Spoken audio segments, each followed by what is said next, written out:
مثلا لايك وسبسكرايب وشير.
Berapa menit sekarang ya? 7.41 udah lewat 11 ya. Sambil menunggu yang lain, mari kita buka acara pengajian, pengarahan dan doa nanti. Kita buka dengan suratul Fatihah, mudah-mudahan Allah berkahi untuk orang-orang tua kita yang telah mendahului kita. Allah ampuni semua dosa-dosanya, terima semua amal-amalannya, dan dilapangkan kuburnya, diberikan taman surga, raudhah min riyadil jannah. Kemudian juga kita fatihahkan untuk keluarga kita, suami kita, orang tua kita, anak-anak kita yang di tanah air yang kita cintai. Mudah-mudahan Allah pelihara mereka, dijauhkan dari semua mara bahaya, disehatkan, dilancarkan semua urusannya, dilindungi dan dijaga. Dan kita semua juga memohon kepada Allah agar Allah berikan kesehatan, yang sakit segera diangkat penyakitnya, sembuh, Ustaz Topan khususnya, dan kemarin Ibu Rita ya. Ibu Rita sudah hadir? Belum? Sudah, Masya Allah. Maaf, pakai cadar ya, jadi saya nggak hafal pakai masker. Dan semua jamaah ya, mudah-mudahan disehatkan, dilapangkan hatinya, dibukakan oleh Allah taufik hidayahnya, dimudahkan ibadahnya ya. Ala hadiniah wa quriyatin sholihah. Al-Fatihah. A'udzubillahi minasyaitonirrajim. Bismillahirrahmanirrahim. Alhamdulillahirabbil alamin. Arrahmanirrahim. Maliki yaumiddin. Iyyaka na'budu wa iyyaka nasta'in. Ihdinas siratal mustaqim. Shiratal ladzina an'amta 'alaihim ghairil maghdubi 'alaihim waladdallin. Amin. Assalamualaikum warahmatullahi wabarakatuh. Bismillah, alhamdulillah, wassalatu wassalamu ala rasulillah, wa la hawla wa la quwwata illa billah. Yang saya hormati Ustaz Topan, mudah-mudahan Allah segera mengangkat, menyehatkan kembali daripada badannya yang kurang sehat. Ustaz Unang Al-Fatah Al-Banteni ya, mudah-mudahan Allah juga memberikan kesehatan, kesabaran dalam membimbing jamaahnya. Ustadz Iwan Nasution, pahlawan nasional. Mudah-mudahan Allah sehatkan, dilapangkan hatinya, diberikan kesabaran, dilindungi dari semua mara bahaya. Belajar Batak tuh. Bapak dua, ibu dua, maksudnya bapak-bapak, ibu-ibu gitu ya. Iya.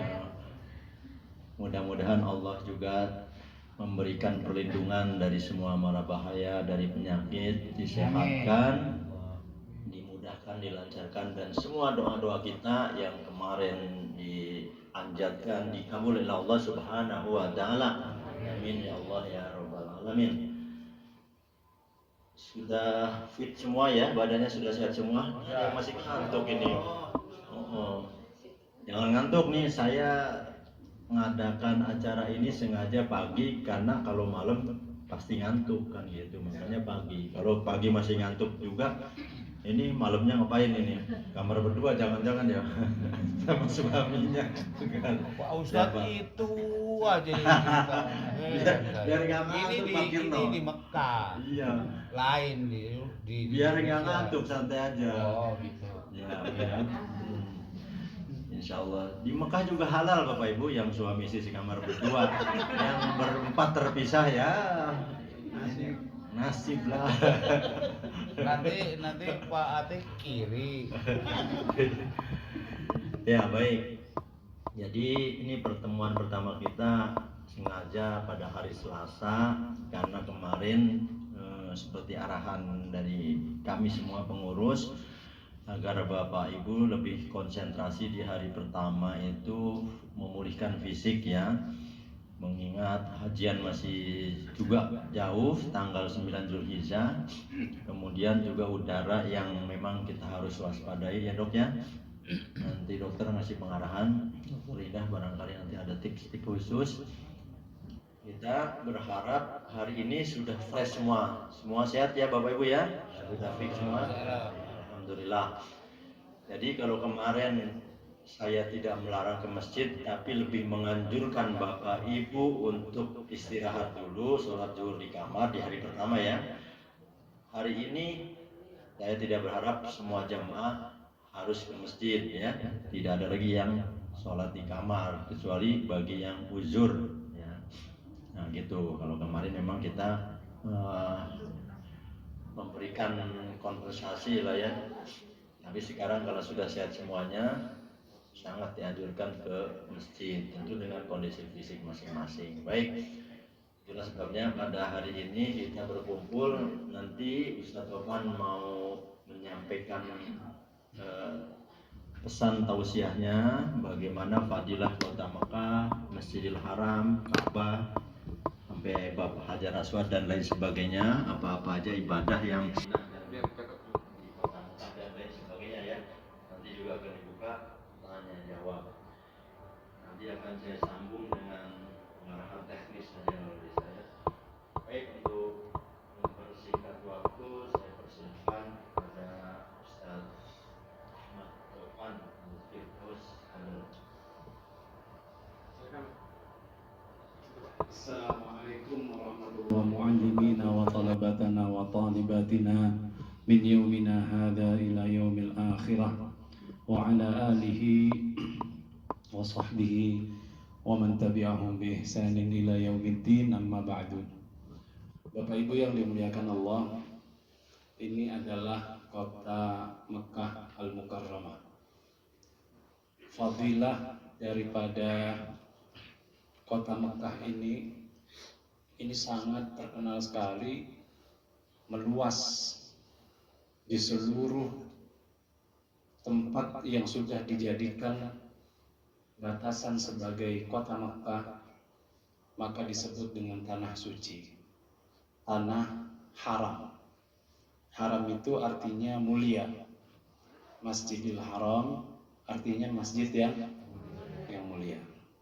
Saking mulianya jamaah yang dimuliakan Allah, itu nggak ada yang berani, burung dara itu nggak ada yang berani untuk ditembak atau ditangkap. Mungkin kalau di Indonesia ada pecel lele, kan ada burung dara goreng itu. Di sini nggak ada yang berani. itu terkenal dengan burungnya Sayyidatuna Hawa. Jadi apapun yang ada di kota Mekah, karena kemuliaan yang diminta oleh Nabi Ibrahim alaihi salatu wassalam, bahkan binatangnya, bukan cuma binatangnya, pohon-pohonannya pun termasuk rumputnya nggak boleh dicabut.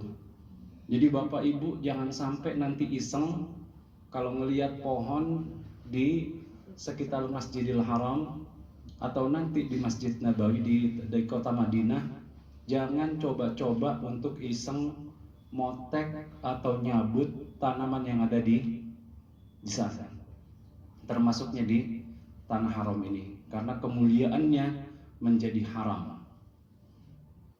Kalau untuk ibadah, ini udah sangat terkenal sekali. Semua buqah ataupun tempat yang dikenal dengan kata Makkah Al-Mukarramah, maka di situ pahalanya dilipat gandakan menjadi 100.000 kali lipat. Makanya ulama dulu, termasuknya Imam Ahmad bin Hambal, itu kalau datang haji itu tinggalnya di daerah Tanim, perbatasan dengan kota Tanah Haram. Jadi kalau sholat beliau di Tanah Haram, kalau nanti pulang lagi beliau keluar Tanah Haram.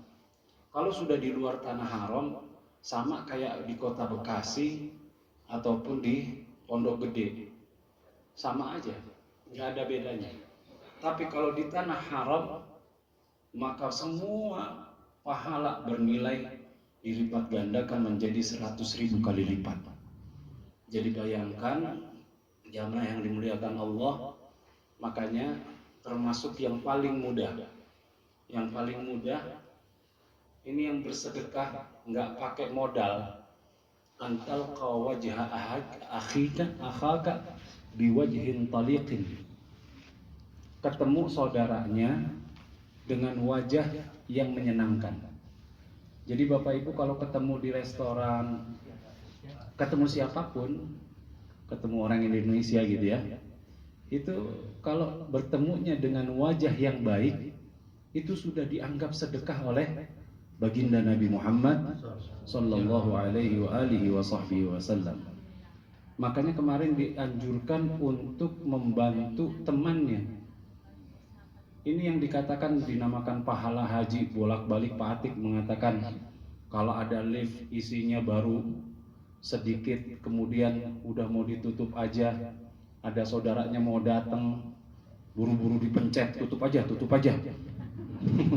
biarin aja, udah dari tadi nungguin, dia datang baru lagi. Ini yang kayak begini aja, menunggu memberikan kesempatan, itu menjadi pahala yang sangat besar, jamaah yang dimuliakan Allah. Apalagi di Masjidil Haramnya. Jadi jangan disamakan gitu ya. Saya sholat di kamar sama 100.000. Iya 100.000 benar.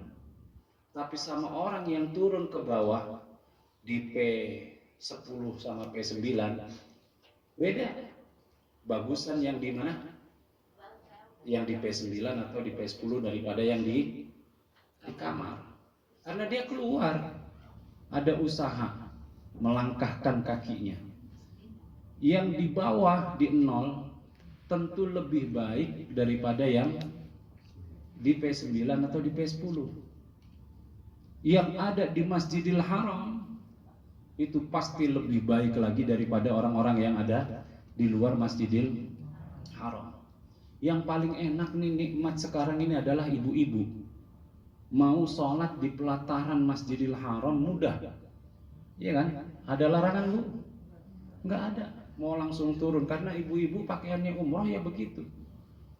Kalau bapak-bapak mau ke bawah harus pakai pakaian ihram. Iya. Jadi ini sangat luar biasa kalau kita melakukan apa yang ada di Masjidil Haram, apa yang ada di tanah haram, berkali-kali lipat Allah memberikan pahalanya. Tapi jangan lupa ketika Allah memberikan lipat ganda yang begitu banyak, Jangan lupa loh. Satu kesalahan, satu dosa yang disengaja, satu perbuatan buruk.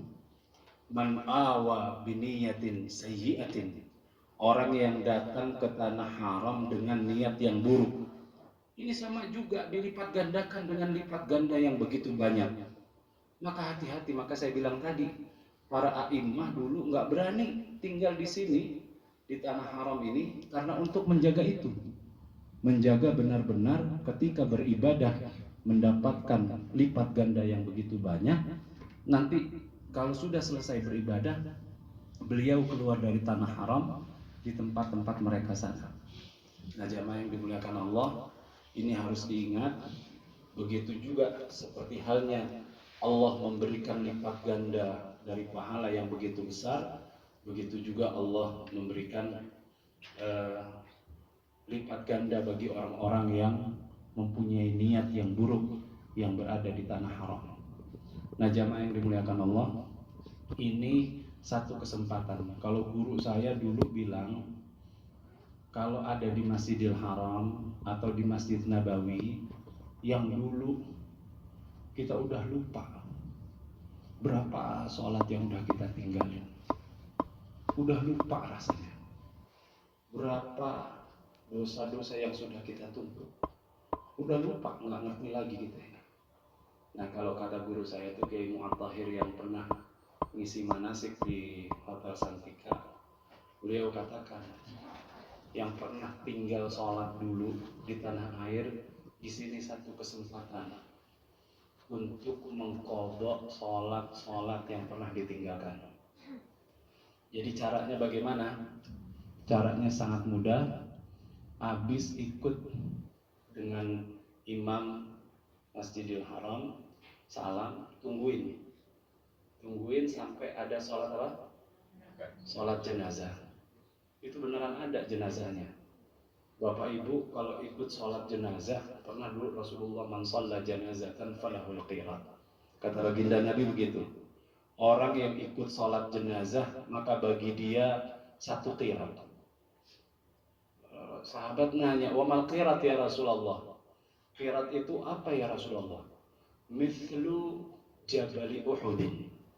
Kecilnya itu seperti gunung Uhud. Bapak Ibu, nanti di Madinah kita lihat gunung Uhud. Itu dari depannya doang gitu. Sebenarnya gunung Uhud panjangnya luar biasa. Besarnya luar biasa. Makanya jangan ditinggalin yang namanya sholat apa? Sholat jenazah. Jadi habis sholat zuhur misal nanti ya, tungguin habis sholat jenazah. Setelah itu baru kita niat sholat qadha zuhur yang pernah kita tinggalin. Ini sangat luar biasa. Jadi bisa kita setiap apa yang kita lakukan, yang pernah kita tinggalkan, sholat zuhur, sholat asar, sholat maghrib, sholat isya, sholat subuh, apalagi yang subuhnya tiap hari jam 8. Iya, di rumah biasanya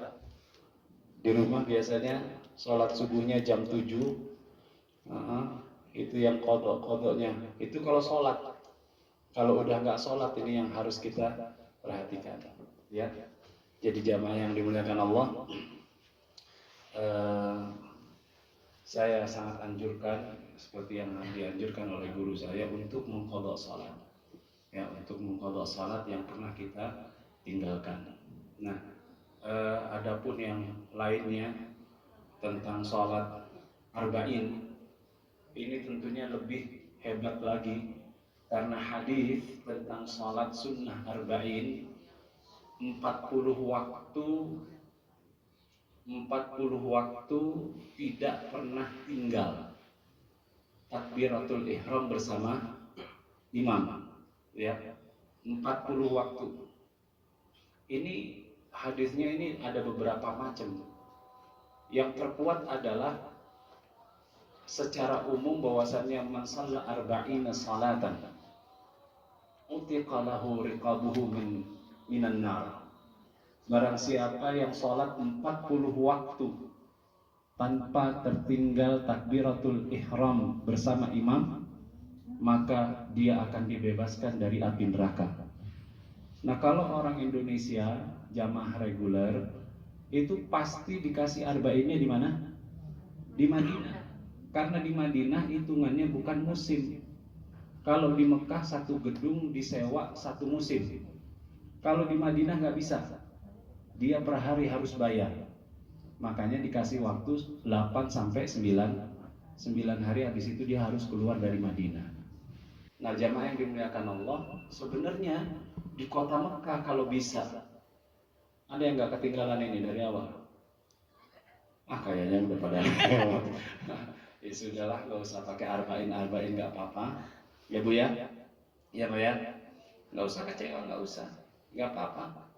Memang kalau sudah ketinggalan arba'in, maka yang tidak boleh ditinggalkan adalah untuk menjaga sholatnya di Masjidil Haram. Saya nih orang yang paling iri tahun ini nih, nggak bisa dampingin bapak ibu nih. Kemarin pengen umroh bareng, kaki saya bengkak kok. Sudah saya bengkak, kaki bengkak juga. Iya, jadi Pak di dalam aja Pak, di dalam. Bisa aja deh Pak. Jadi itu Bapak Ibu yang terakhir, saya akan ini besok ziarah. Besok ada city tour. Nah, salah satu destinasi atau tempat terakhir yang akan kita lalui adalah ke Miqat. Ya, Bapak Ibu, untuk ke Miqat bagi yang kuat, ini bagi yang kuat ya. Bagi yang mampu, fisiknya masih enak, maka saya harapkan untuk umroh yang kedua. Nah, yang umroh yang kedua ini jangan untuk sendiri. Jangan untuk siapa? Sendiri. Untuk orang lain, baik orang tuanya yang sudah meninggal ataupun yang masih hidup tapi sudah nggak bisa ngapa-ngapain. Saya punya orang tua umurnya 90 tahun udah nggak bisa ngapa-ngapain di tempat tidur, masih hidup, diumrohin boleh nggak? Boleh. Karena kalau kita ngumrohin orang lain, keuntungannya adalah dua. Kita mendapatkan pahala umroh, orang yang kita umrohin juga dapat pahala umroh. Nah, kalau misalnya orang tuanya udah dua-duanya meninggal, saya berangkat cuman sendiri, bagaimana? Ini ada Ustadz Ahmad, ada Ustadz Ashkur, ada Ustadz siapa? Soleh. Itu minta beliau. Kalau saya umrohin bapak, nanti emak ngiri, ya kan? Iya, kasihlah 3 real biar buat Ustadz Ahmad. Kebangetan amat. Ya kasih yang sewajarnya ya. Iya, nggak apa-apa. Nggak diumrohin sekarang, nanti diumrohin berikutnya. Kalau selepas haji, tenang aja begitu. Jadi harus begitu. Kalau yang punya orang tuanya atau adik, kalau saya adik saya udah meninggal, itu kadang-kadang saya ngumrohin adik saya, ya kalau enggak ngumrohin ayah saya. Itu 2 orang yang selalu saya umrohin. Jadi jamaah yang dimuliakan Allah, besok saya harap untuk mengumrohkan orang lain. Niatnya bagaimana nanti diajarin sama pengurusnya. Nawaitul umrata wa ahramtu biha niyabatan an. Saya sebutin bapaknya. Bapaknya pus, gak usah binci apa. Kalau gak usah disebutin namanya juga gak apa-apa. Saya niat umroh buat bapak saya, gitu udah cukup. Ya, nanti ribet. Sarmadi, Surono, binci apa ya? Binnya ribet lagi ini. Gitu ya. Jadi saya harapkan untuk yang mampu, punya fisik yang kuat, kasihan untuk orang tua kita. Jangan dibilang, ayah saya udah haji 3 kali Pak. Ayah saya dulu udah umroh Pak. Bapak Ibu yang dimuliakan Allah, ayah saya hajinya udah 2 kali. Saya hajiin lagi. Umrohnya belum pernah. Setiap saya datang ke sini saya selalu umrohkan beliau. yang namanya orang tua. Saya baru sadar sekarang ini karena baru punya keluarga. Orang tua itu asal dikasih sama anaknya bukan hal yang kecil, bukan hal yang besar. Yang kecil bukan pemberian yang dilihat, akan tetapi perhatiannya. Apalagi ini buat orang yang sudah meninggal dunia, kalau kita umrohkan khusus untuk beliau, bagaimana senangnya, bahagianya orang yang diumrohkan. Maka jamaah yang dimuliakan Allah, sekali lagi besok yang punya kesempatan, waktu sehat walafiat, nanti ikut umroh. Saya mohon maaf, mungkin saya tidak bisa mendampingi Bapak Ibu lagi untuk umrohnya karena dalam kondisi saya yang kakinya masih ini, kalau ada yang bisa pijet enak kali ini. Gitu ya. Jadi harus menjaga fisik saya untuk nanti haji. Gitu ya. Bapak Ibu yang punya fisik sehat, insya Allah harus dikerjakan. Itu saja dari saya pesannya. Kurang lebihnya mohon maaf. Nanti kalau ada yang bertanya silahkan.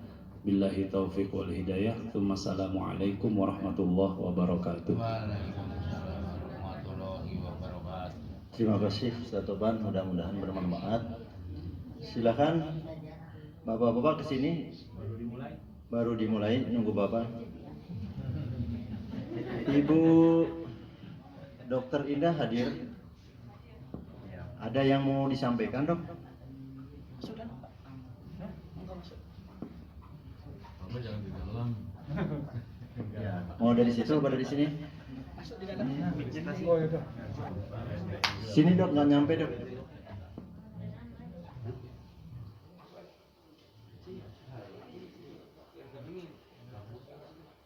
Ya, sini berdiri nggak apa-apa.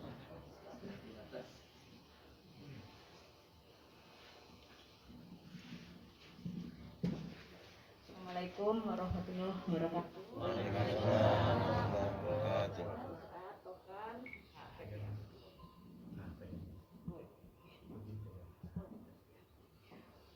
Ustaz Tovan, Pak Haji Atif, para ustadz yang lain, juga para jamaah yang dimuliakan oleh Allah. Ya, puji syukur kita hari ini sudah bisa tiba di tempat yang menjadi tujuan kita. Dan alhamdulillah semuanya dalam keadaan sehat walafiat. Amin. Ya,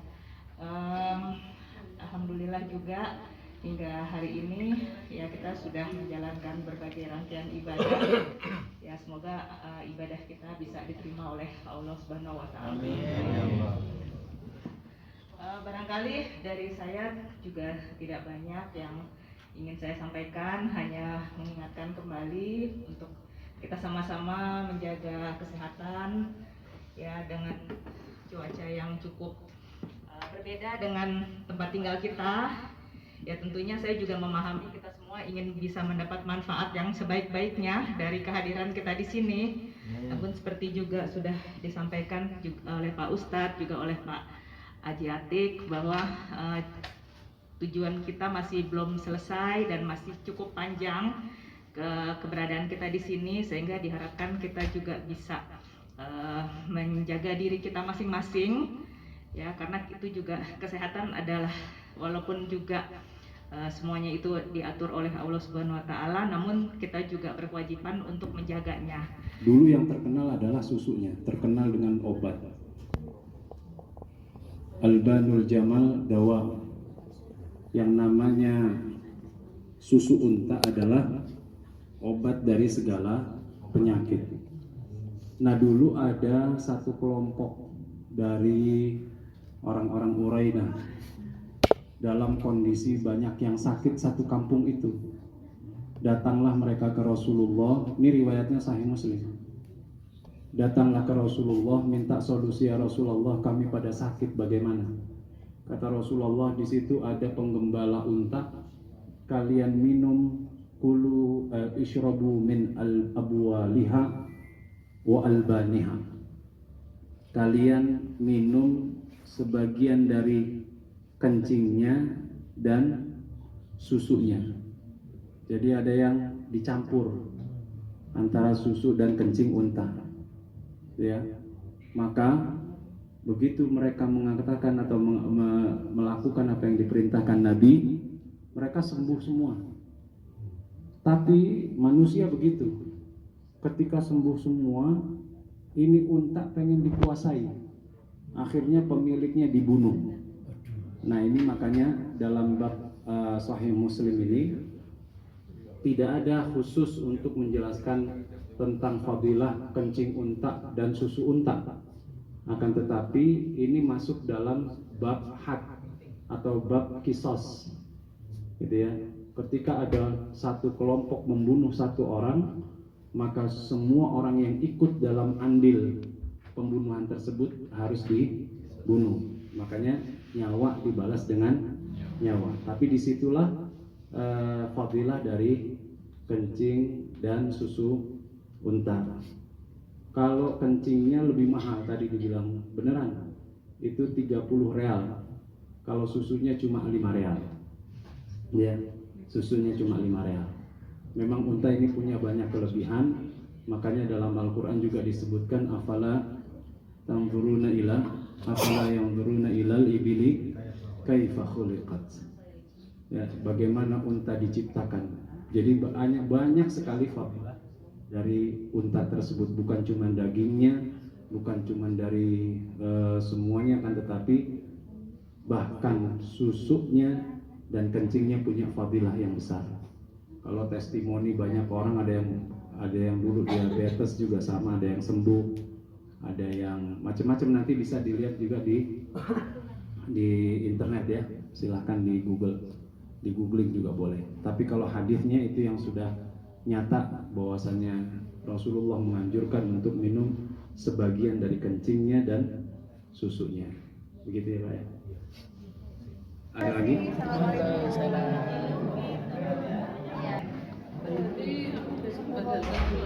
Iya.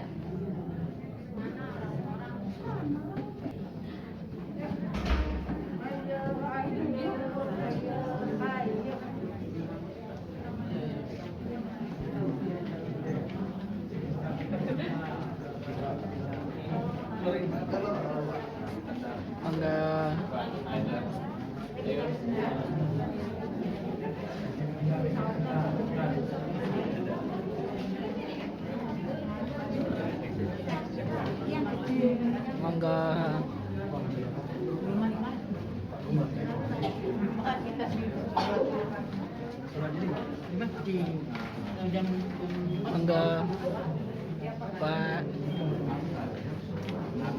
Monggo,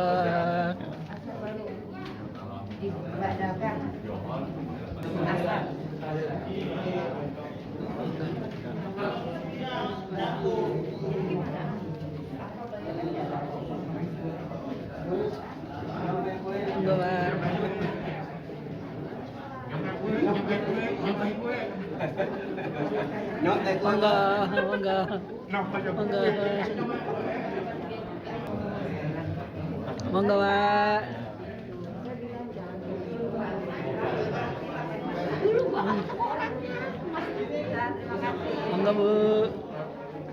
Monggo.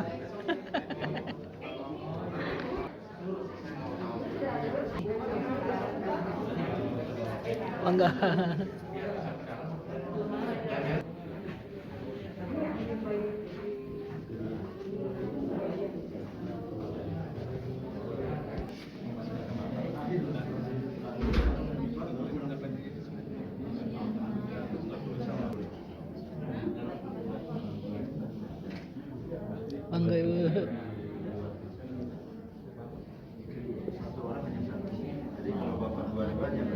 Monggo, mau wakaf. Oh, yang Al-Quran. Berapa Al-Quran yang mau diituin sampean? Saya sementara beli 1 juta dulu, 5. Itu 5. Cuman kayaknya nanti nambah lagi. Apa-apa. Saya telepon belum ada balasnya. Nanti ada, tinggal WA saya. Tinggal Saya uangnya sekarang aja. Gak apa-apa, enaknya sampean. Nanti saya anterin duluan berarti ya. Iya, beli 5. Terus untuk sementara itu dulu. Iya. Oke, siap. Sama yang kartu ini Mas saya belum dapat. Ada, sudah saya ambil. Bentar saya ambilin. Iya. Semalam saya ambil di sana.